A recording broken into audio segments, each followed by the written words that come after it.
"Sir," Green said. He smoothed his short blonde hair anxiously, his young face twisting. Technicians and experts and ordinary people in droves were everywhere. The offices buzzed and echoed with the business of the day. Green pushed through the crowd and to the desk where Bors sat, propped up by two magnetic frames. "Sir," Green said, "something's happened." Bors looked up. He pushed a metal foil slate away and laid down his stylus. His eye cells clicked and flickered. Deep inside his battered trunk, motor gears whined. "What is it?" Green came close. There was something in his face, an expression Bors had never seen before. A look of fear and glassy determination, a glazed, fanatic cast, as if his flesh had hardened to rock. "Sir, scouts contacted a League team moving north. They met the team outside Fairfax. The incident took place directly beyond the first roadblock." Bors said nothing.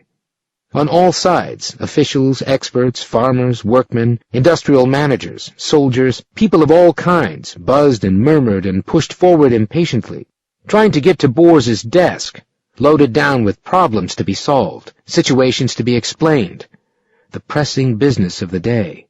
Roads, factories, disease control, repairs, construction, manufacture, design, planning. Urgent problems for Bors to consider and deal with. Problems that couldn't wait. "Was the League team destroyed?" Bors said. "One was killed, one was wounded and brought here." Green hesitated. "One escaped." For a long time, Bors was silent. Around him, the people murmured and shuffled. He ignored them.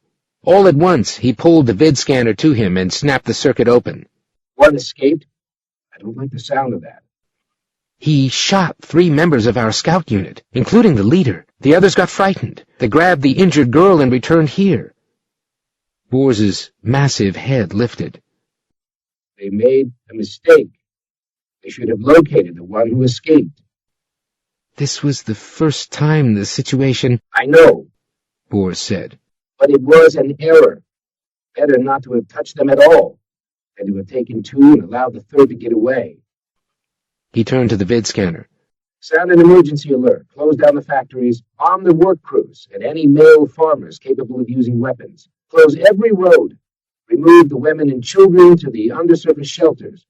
Bring up the heavy guns and supplies. Suspend all non-military production and—" He considered. "Arrest everyone we're not sure of on the C sheet. Have them shot." He snapped the scanner off. "What'll happen?" Green demanded, shaken. "The thing we prepared for. Total war." "We have weapons," Green shouted excitedly. "In an hour, there'll be 10,000 men ready to fight. We have jet-driven ships, heavy artillery, bombs, bacteria pellets. What's the League? A lot of people with packs on their backs." "Yes," Bors said. "a lot of people with packs on their backs." "How can they do anything? How can a bunch of anarchists organize? They have no structure, no control, no central power." "They have the whole world. 1 billion people." "Individuals, a club, not subject to law, voluntary membership. We have disciplined organization. Every aspect of our economic life operates at maximum efficiency. You, have your thumb on everything. All you have to do is give the order, set the machine in motion." Bors nodded slowly. "It's true the anarchists can't coordinate. The League can't organize. It's a paradox. Government by anarchists. Anti-government, actually. Instead of governing the world, they tramp around to make sure no one else does." "Dog in the manger." "As you say. They're actually a voluntary club of totally unorganized individuals without law or central authority. They maintain no society. They can't govern. All they can do is interfere with anyone else who tries. Troublemakers. But what? It was this way before, 2 centuries ago. They were unorganized, unarmed, vast mobs without discipline or authority. It pulled down all the governments all over the world. We've got a whole army. All the roads are mined. Heavy guns, bombs, pellets. Every one of us is a soldier. We're an armed camp. Bors was deep in thought. You say one of them is here? One of the League agents. A young woman. Bors signaled the nearby maintenance crew. Take me to her. I want to talk to her in the time remaining. Sylvia watched silently as the uniformed men pushed and grunted their way into the room. They staggered over to the bed, pulled 2 chairs together, and carefully laid down their massive armload.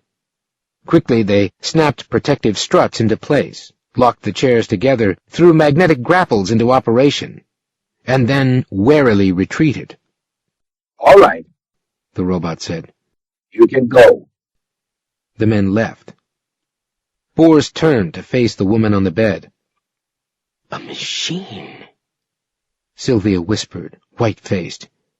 You're a machine. Bors nodded slightly without speaking. Sylvia shifted uneasily on the bed. She was weak. One leg was in a transparent plastic cast, and her right arm ached and throbbed. Outside the window, the late afternoon sun sprinkled through the drapes. Flowers bloomed, grass, hedges, and beyond the hedges, buildings and factories. For the last hour, the sky had been filled with jet-driven ships, great flocks that raced excitedly across the sky toward distant hills.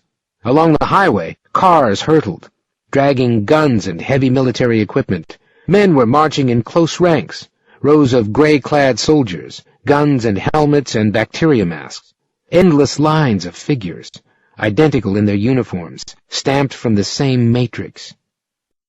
There are a lot of them, Bors said, indicating the marching men. Yes. Sylvia watched a couple of soldiers hurry by the window, youths with worried expressions on their smooth faces, helmets bobbing at their waists, long rifles, canteens, counters, radiation shields, bacteria masks wound awkwardly around their necks, ready to go into place. They were scared, hardly more than kids. Others followed. A truck roared into life. The soldiers were swept off to join the others. They're going to fight, Bors said. To defend their homes and factories. All this equipment, you manufacture it, don't you? That's right. Our industrial organization is perfect. We are totally productive. Our society here is operated rationally, scientifically. We are fully prepared to meet this emergency. Suddenly, Sylvia realized what the emergency was. The League! One of us must have got away. She pulled herself up. Which of them? Penn or my father? I don't know, the robot murmured indifferently. Horror and disgust choked Sylvia. My God, she said softly. You have no understanding of us. You run all this, and you're incapable of empathy. You're nothing but a mechanical computer, one of the old government integration robots. That's right. 2 centuries old. She was appalled. And you've been alive all this time. We thought we destroyed all of you. I was missed. I had been damaged. I wasn't in my place. I was in a truck on my way out of Washington. I saw the mobs and escaped. 200 years ago. Legendary times. You actually saw the events they tell us about. The old days, the great marches, the day the governments fell. Yes, I saw it all. A group of us formed in Virginia. Experts, officials, skilled workmen. Later we came here. It was remote enough, off the beaten path. We heard rumors. A fragment, still maintaining itself. But we didn't know where or how. I was fortunate, Bors said. I escaped by a fluke. All the others were destroyed. It's taken a long time to organize what you see here. 15 miles from here is a ring of hills. This valley is a bowl, mountains on all sides. We've set up roadblocks in the form of natural slides. Nobody comes here. Even in Fairfax, 30 miles off. They know nothing. That girl, Laura. Scouts. We keep scout teams in all inhabited regions within a 100-mile radius. As soon as you entered Fairfax, word was relayed to us. An air unit was dispatched. To avoid questions, we arranged to have you killed in an auto wreck. But one of you escaped. Sylvia shook her head, bewildered. How? She demanded. How do you keep going? Don't the people revolt? She struggled to a sitting position. They must know what's happened everywhere else. How do you control them? They're going out now in their uniforms, but will they fight? Can you count on them? Bors answered slowly. They trust me, he said. I brought with me a vast amount of knowledge, information and techniques lost to the rest of the world. Our jet ships and vid scanners and power cables made anywhere else in the world, I retain all that knowledge. I have memory units, synapsis coils. Because of me, they have these things. Things you know only as dim memories, vague legends. What happens when you die? I won't die. I'm eternal. You're wearing out. You have to be carried around, and your right arm, you can hardly move it. Sylvia's voice was harsh, ruthless. Your whole tank is pitted and rusty. The robot whirred. For a moment he seemed unable to speak. My knowledge remains, he grated finally. I'll always be able to communicate. Fowler has arranged a broadcast system. Even when I talk. He broke off. Even then, everything is under control. I've organized every aspect of the situation. I've maintained this system for 2 centuries. It's got to be kept going. Sylvia lashed out. It happened in a split second. The boot of her cast caught the chairs on which the robot rested. She thrust violently with her foot and hands. The chairs teetered, hesitated. Fowler! The robot screamed. Sylvia pushed with all her strength. Blinding agony seared through her leg. She bit her lip and threw her shoulder against the robot's pitted hulk. He waved his arms, whirred wildly, and then the 2 chairs slowly collapsed. The robot slid quietly from them, over on his back, his arms still waving helplessly. Sylvia dragged herself from the bed. She managed to pull herself to the window. Her broken leg hung uselessly, a dead weight in its transparent plastic cast.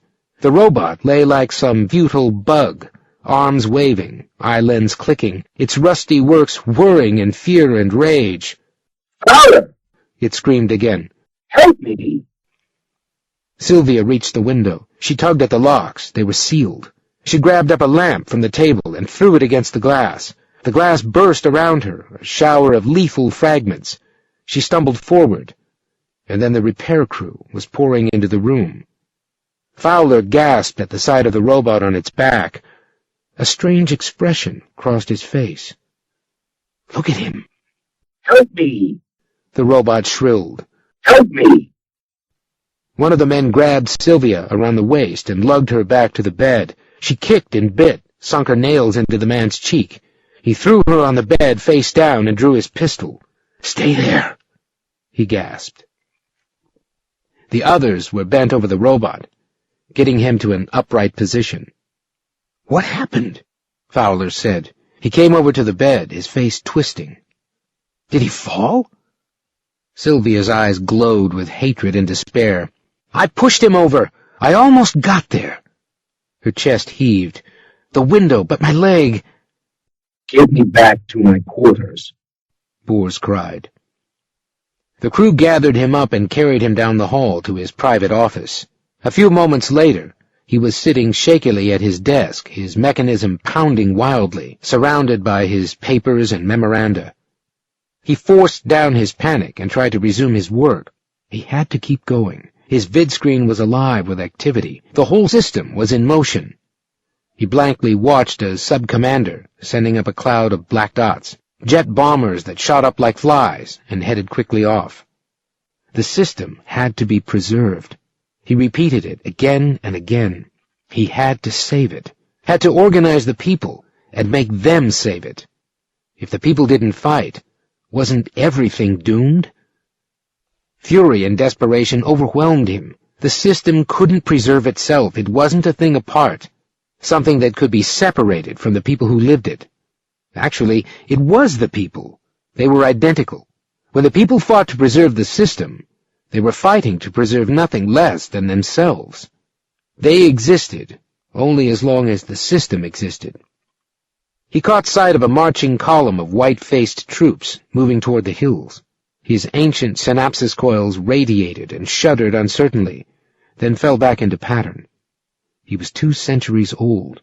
He had come into existence a long time ago, in a different world. That world had created him. Through him, that world still lived. As long as he existed, that world existed. In miniature, it still functioned. His model universe, his recreation, his rational, controlled world in which each aspect was fully organized, fully analyzed, and integrated. He kept a rational, progressive world alive, a humming oasis of productivity on a dusty, parched planet of decay and silence. Bohr spread out his papers and went to work on the most pressing problem, the transformation from a peacetime economy to full military mobilization. Total military organization of every man, woman, child, piece of equipment, and dyne of energy under his direction.